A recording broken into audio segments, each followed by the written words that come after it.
time for today's Bible reading. I'm so glad you joined me. Today I'm reading Esther 1 through 5, brand new book. So we're really speeding through these last couple. Let me see what the next one looks like here on my chart. Okay, next one's Job. So Job, Psalms, Proverbs, they're all a little longer. And then we get into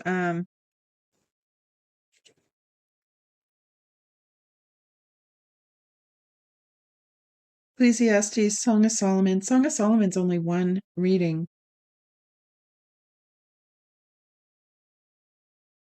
And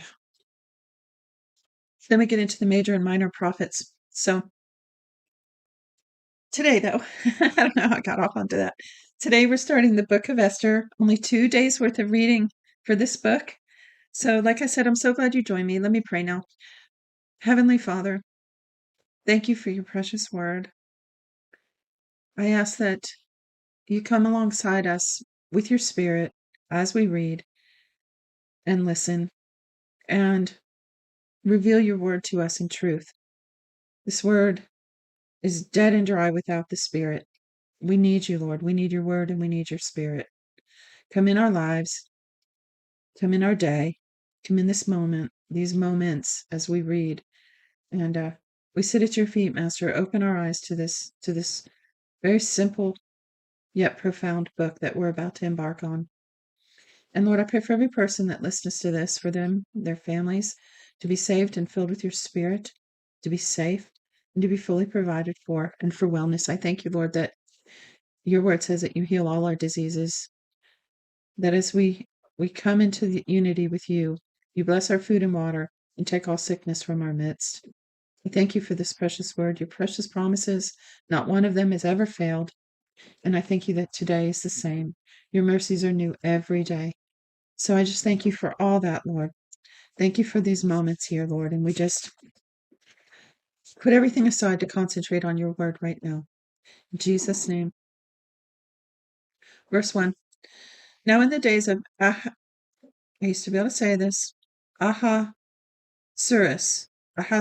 There it is. Ahasuerus. Now in the days of Ahasuerus, this is Ahasuerus who reigned from India even to Ethiopia over 127 provinces.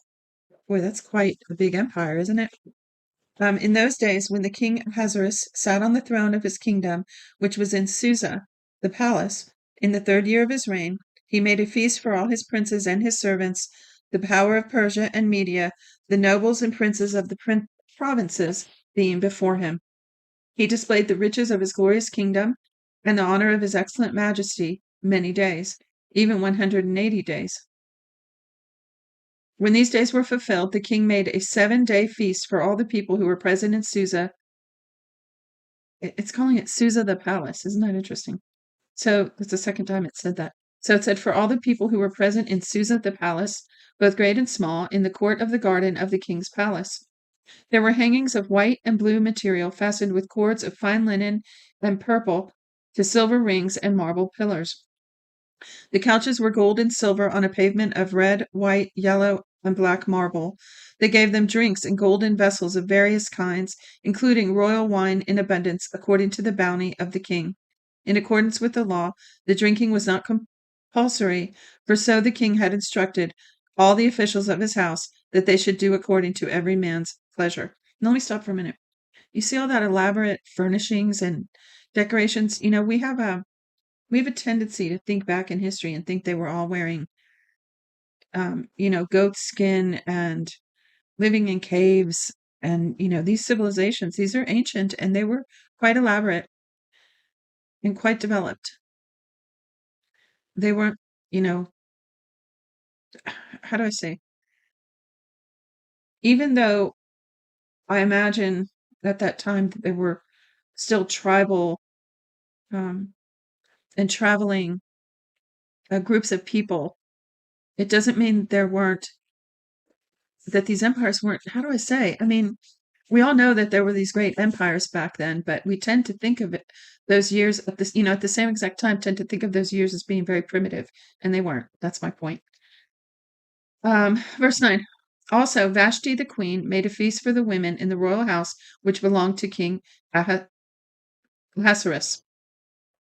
On the seventh day, when the heart of the king was merry with wine, he commanded Mehuman, Biztha, Harbona, Bigtha, and Abag, Abag ooh, that's a tough one, Abagtha, Zethar, and Carcass, the 7 eunuchs who served in the presence of Ahasuerus the king, to bring Vashti the queen before the king with the royal crown, to show the people and the princes her beauty, for she was beautiful.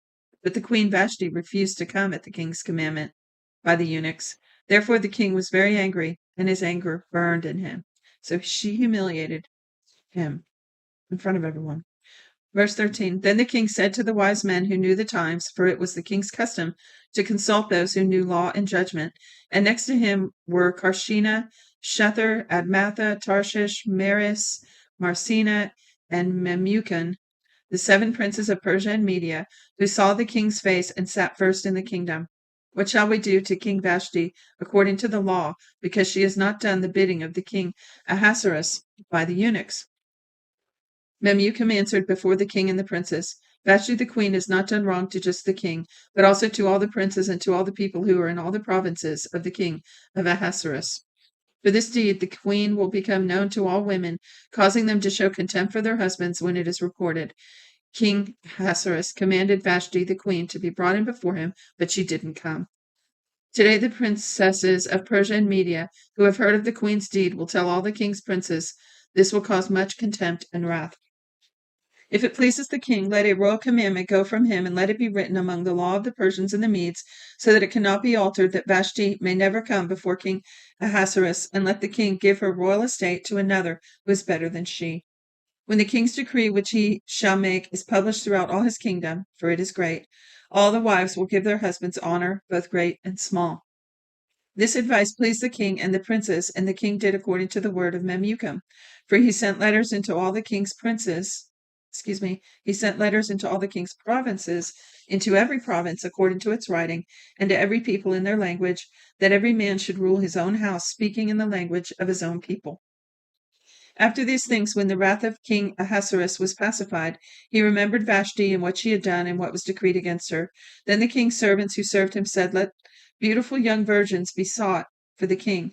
Let the king appoint officers in all the provinces of the kingdom, that they may gather together the beautiful young virgins to the citadel of Susa, to the woman's house, to the custody of Haggai, the king's eunuch, keeper of the women.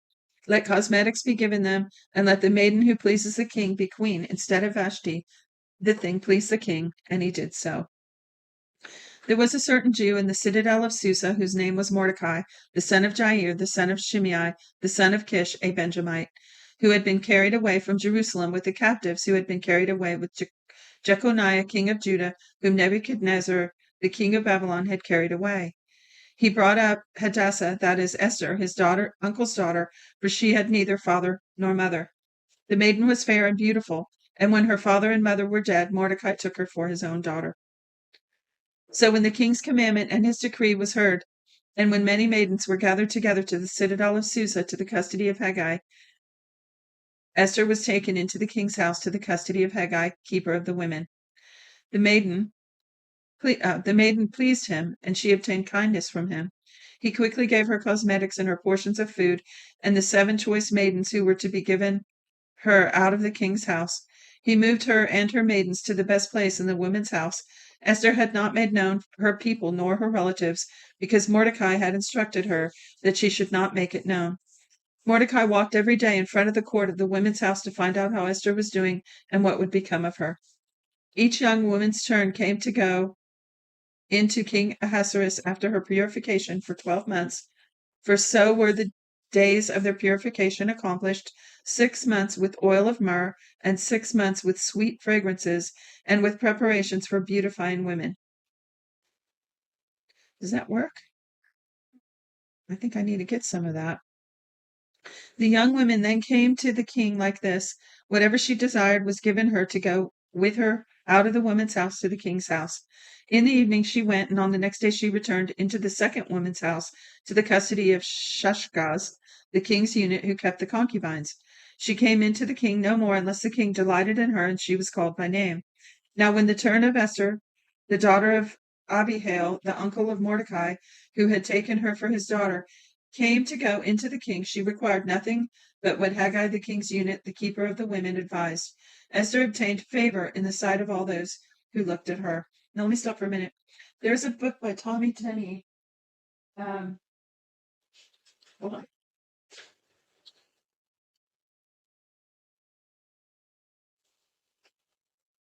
Thought I had it here on my shelf, but was it Tommy Tenney that did that?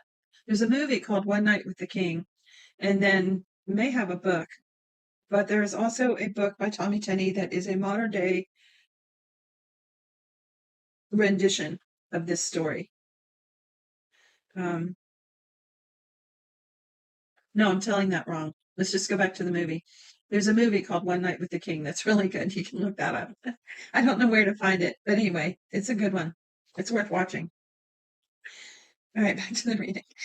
Sometimes when I try to say things ad lib on this reading channel, it gets a little off.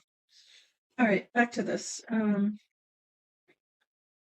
So it says she took. Oh, well, this is what triggered that thought of the movie. In the movie, it showed all this treasure room that the eunuch took them in, and there was all the jewelry and beautiful things that the women could adorn themselves with. And it showed some of the women going in there kind of brash, kind of greedy, and really dolling themselves up. And then it showed when Esther went in, she was very simple, very plain.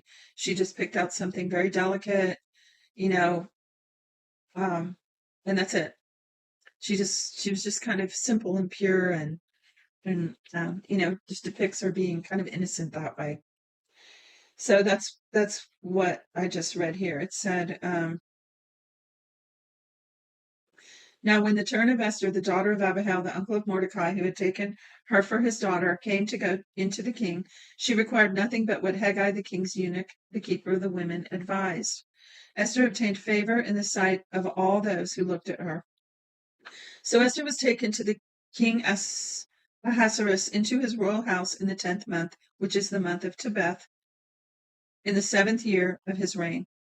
The king loved Esther more than all the women, and she obtained favor and kindness in his sight more than all the virgins, so that he set the royal crown on her head and made her queen instead of Vashti. Then the king made a great feast for all his princes and his servants, even Esther's feast, and he proclaimed a holiday in the provinces and gave gifts according to the king's bounty. When the virgins were gathered together the second time, Mordecai was sitting in the king's gate. Esther had not yet made known her relatives nor her people, as Mordecai had commanded her, for Esther obeyed Mordecai like she did when she was brought up by him. In those days, while Mordecai was sitting in the king's gate, two of the king's eunuchs, Bigthan and Teresh, who were doorkeepers, were angry and sought to lay hands on King Ahasuerus.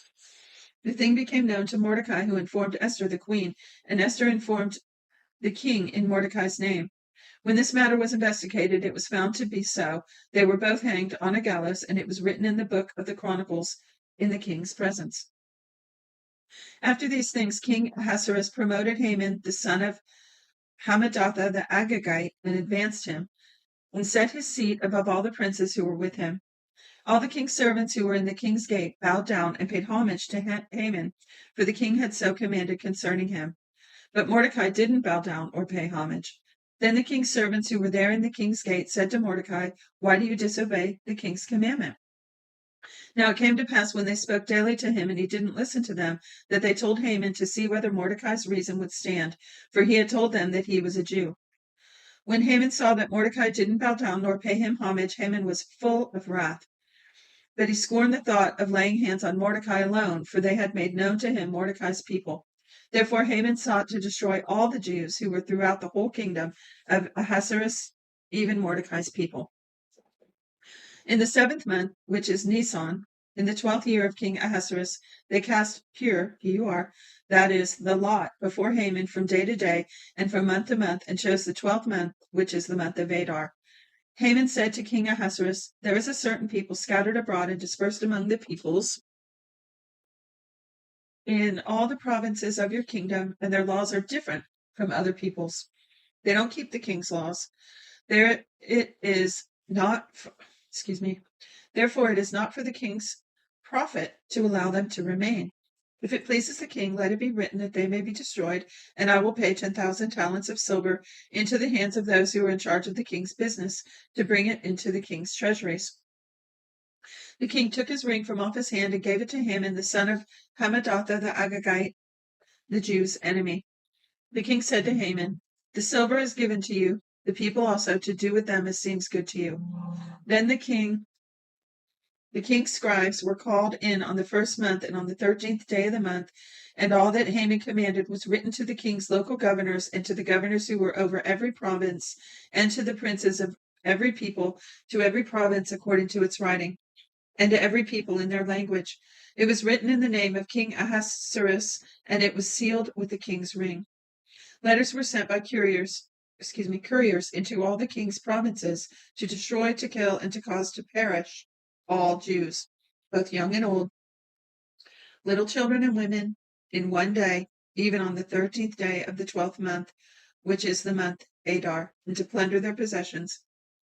A copy of the letter that the decree should be given out in every province was published to all the peoples, that they should be ready against that day.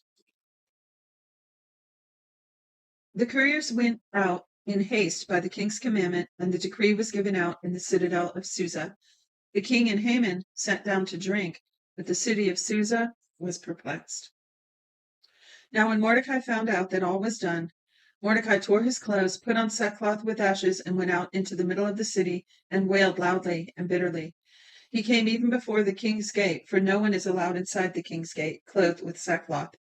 In every province, wherever the king's commandment and his decree came, there was great mourning among the Jews, and fasting and weeping and wailing, and many lay in sackcloth and ashes. Esther's maidens and her eunuchs came and told her this, and the queen was exceedingly grieved. She sent clothing to Mordecai to replace his sackcloth, but he didn't receive it.